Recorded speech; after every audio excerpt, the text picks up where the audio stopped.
who are anybody competing in poverty with what I have come from. I never needed anything. Might be accident or whatever, but I never needed, and actually I topped, almost topped all through my career, academic career, and in the elitist institutions of India. So I don't think it's not a. I hate to give a personal example because I don't want that. But this is what it is. You do not realize what cost you have paid: a psychological cost, a social cost, a political cost. Because all these people who actually the product of Dalit community, they represent the investment of Dalit community. They are politically ciphers. They are not allowed to actually participate in politics, right? So they are politically emasculated by this reservation. That's the political cost. Social cost, you are always on defensive to sort of pick up, and psychologically you are killed right at the beginning itself. You see, these are. Please think through. I'm requesting you to think through this. This is a big game that has already been played, right?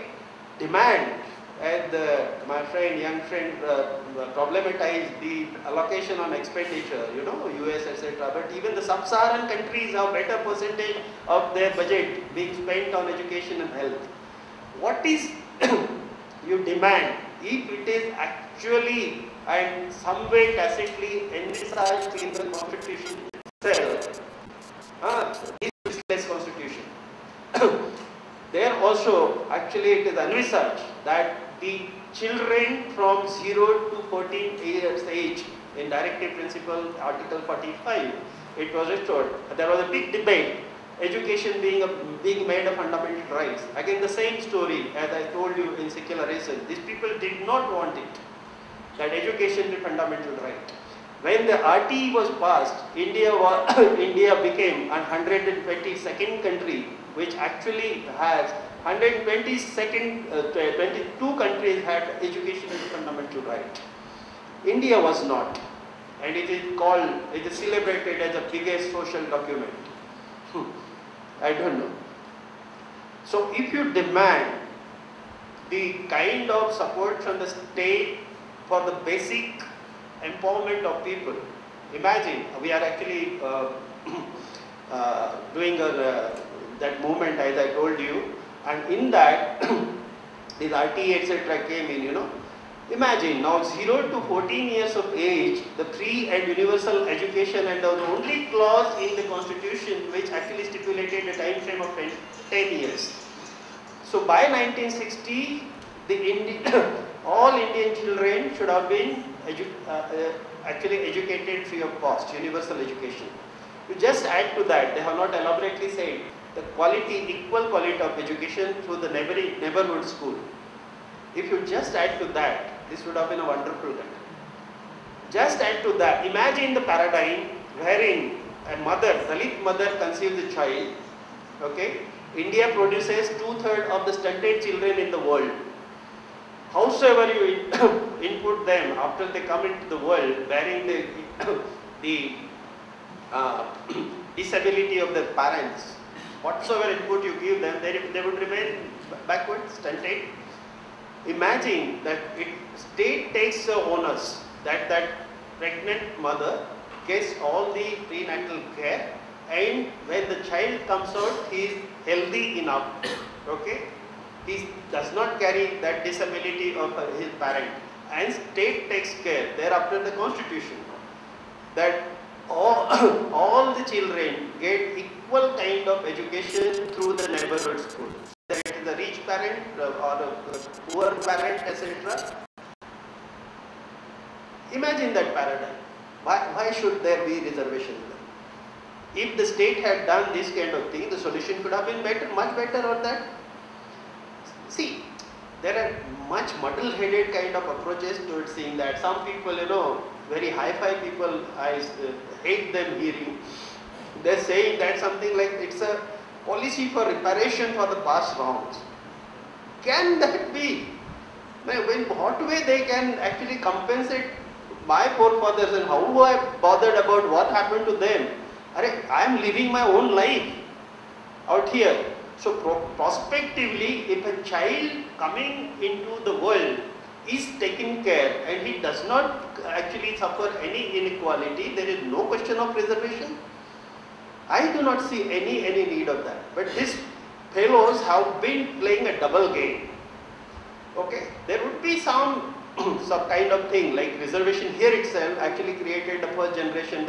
It became a kind of hell for the first generation of Dalits, etc., who came into the education. Because after, as we see, even after educated and all those kinds of things, they are not treated equal. But treated equal, there is a huge role played by this reservation, the stigma of reservation that goes with them. And so if these things had been done away with, nothing could have been, there would not have been. This became actually prop for the preserving caste, nothing else. So it is as plain as that. I won't elaborate. That second question was very good. India still spends lesser and lesser. You must have heard that day before yesterday they raised the fees of IIT students, and the day we had this lecture in IIT Kharagpur, that day itself the BTech students actually, huge number of people gathered and protested. Now you see the game being played. IIT fees are hiked by 122%. They declared that SC/ST student will have a full fee waiver. Okay? As though it is a new policy. SC/ST people had full fee waiver earlier also. But they are declaring it like that. So it's a discordant between the general people and SC/ST people. That demonstration, which could be supported wholeheartedly by anyone, now will take a turn against the Dalit people easily. That these people are pampered people, how do they deserve?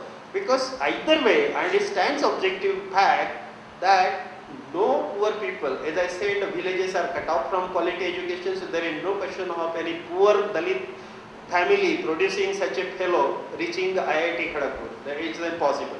Okay? The kind of coaching classes, coaching fees, and the kind of preparation that is required to pass JEE Advanced and survive in IIT is a different ball game. So it's a rare or exceptional, if anything stays like, would reach there. IITs, IIMs are out of bound. That fact is not actually highlighted by all these reservationist Dalits. So this is the paradox. So such as the political game that you sense with. This country, India, stands to be one of the lowest spender on these basic necessities of for empowerment of people. What could be empowerment of people? How do you understand? A basic individual empowerment could be considered in two terms. He has a body, so healthy body. A basic health care is needed. Okay, that is a must. Unfortunately, he has head. So for that, the education is must. So that kind of these two terms actually defines the basic parameters for the empowerment. And on both the parameters, India actually lies almost at the lowest rank in the Committee of Nations. Even in sub-Saharan countries, which is taken as poorest to the poor block in the block of countries, African countries, etc., there also in terms of percentage, they spend much more on education. Okay? We, all kinds of committees, all kinds of claims, all kinds of this thing, our education percentage still hovers around 3 to 4%. It has not exceeded. And other, it sometimes fluctuates. Now the thing is that there, you see, lot many things get ignored. Our higher education, these people are messing up primary and middle school education by proliferating whatever that is happening under RT, rationalization. There are and thousands of schools are getting closed in the villages under the name of rationalization. I do not have numbers for Karnataka, but just that I do not remember. But our people have compiled the data in every state. Thousands and up to lakhs, 1 lakh schools are closed down in Maharashtra. I can say of Maharashtra. So this is happening in primary middle school level. You do not know that for a higher education, the framework was created by none other than Mukesh Ambani, Kumar Mangalam Birla, and April 2000 report of theirs actually gives a framework for education, wherein they say that government's responsibility should be confined only to primary education and higher education should be the marketized. Okay? That is the policy that is being, that is actually prompting the fee hike in IIT. Unashamedly, Smriti Irani saying that with this kind of fee hike, they've actually, at least the operational expenses of IIT would be met. So they are going toward now operational expenses, tomorrow there will be capital expenses. The WTO, they have actually already committed higher education, and this 15th meeting of WTO ministerial meeting in Nairobi that happened during December, we were apprehending that if Doha round actually gets concluded, India's irrevocable commitment would stand on higher education, would be actually become a commodity to be marketed globally. So this is what is happening. These are the dangers before you.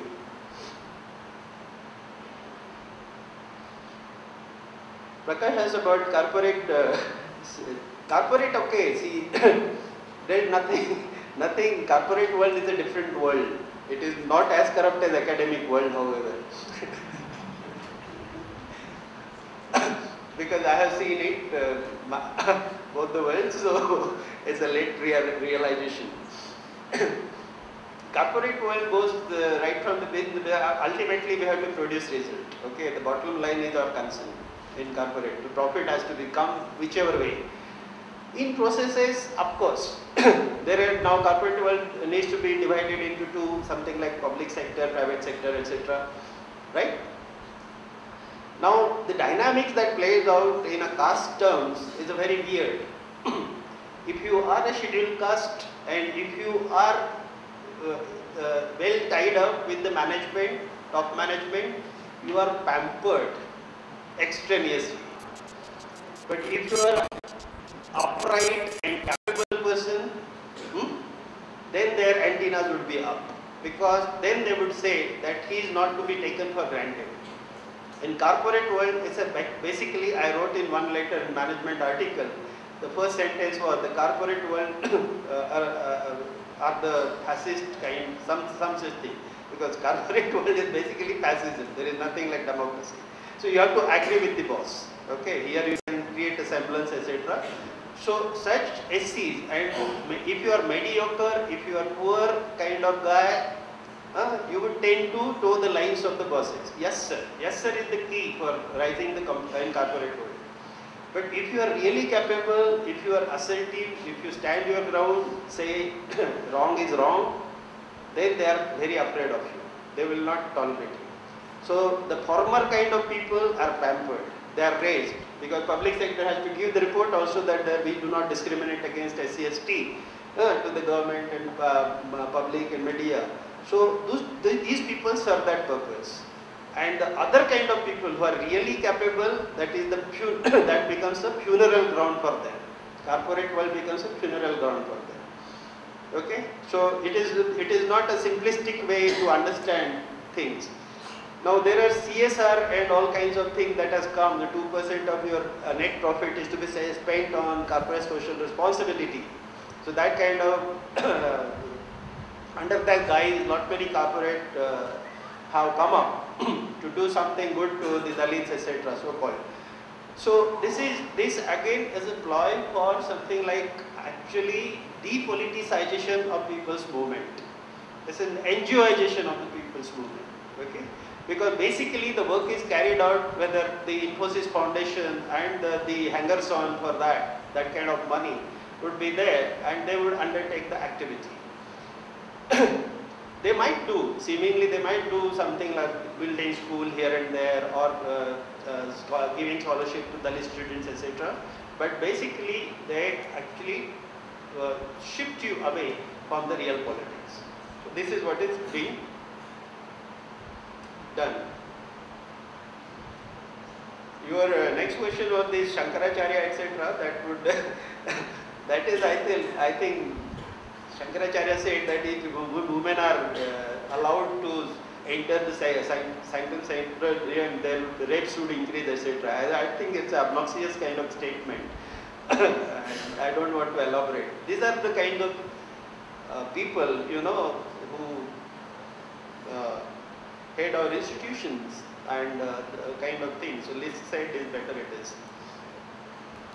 Caste in mind, I said in a way, I replied in a way, see, caste in mind, it's not mind. I don't care about caste staying in mind, but caste has many repercussions. There are many visible aspects to it.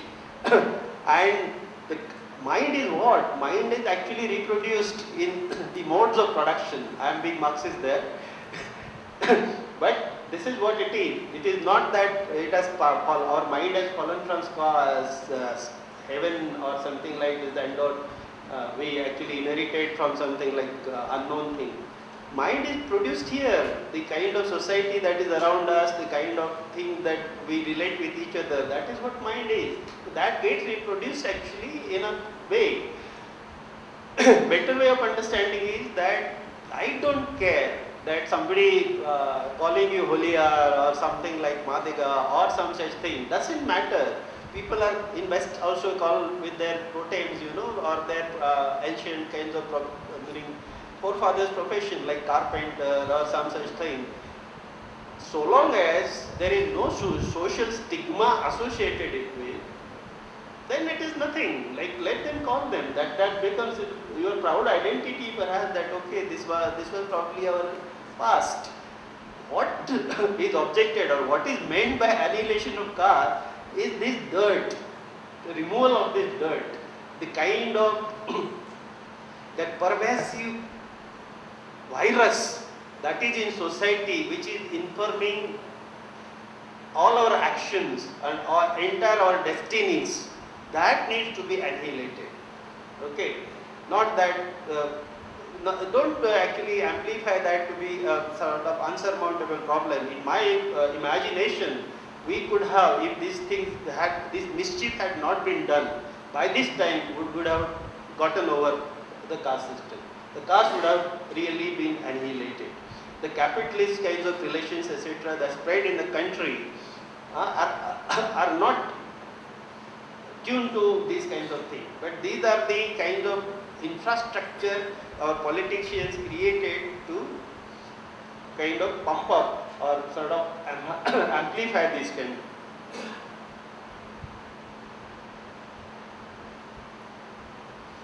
Higher education practices in caste among Dalits. Oh, that is interesting question. I do not know, but this Mala Madhiga syndrome, it is inevitable to have it. Okay. When you have an identitarian kind of things, and if the caste survives, the caste identity survives, and the entire thing actually goes identitarian. So it is bound to happen because Dalit was an aspirational category Ambedkar wanted to create. Now it's an insult to Ambedkar that he really worked for or he worked for the caste or some such thing. Ambedkar, my reading of Ambedkar, I could be wrong, my reading of Ambedkar was that he basically wanted to have a class politics. Dalit was a substitute for that class, combining all untouchables together. In 1930s, see, situations are such that your expression would always be in terms of what is actually obtaining around. But in 1930s, if you read that Ambedkar, the first of the he actually talks about class. The ILP, Independent Labour Party, is a party, probably the first Labour Party, first left party to be born in India. That Ambedkar from rooftop declared himself to be working class leader. He played a politics of peasants and workers. It was a Cripps mission report in February 1942 which impelled him to dissolve ILP and come back to Scheduled Caste Federation, seemingly a caste party. Okay, so Ambedkar did not hamper upon caste. He was, and during entire phase of Scheduled Caste Federation, during which actually he was a statesman, being a Viceroy's Executive Council, etc.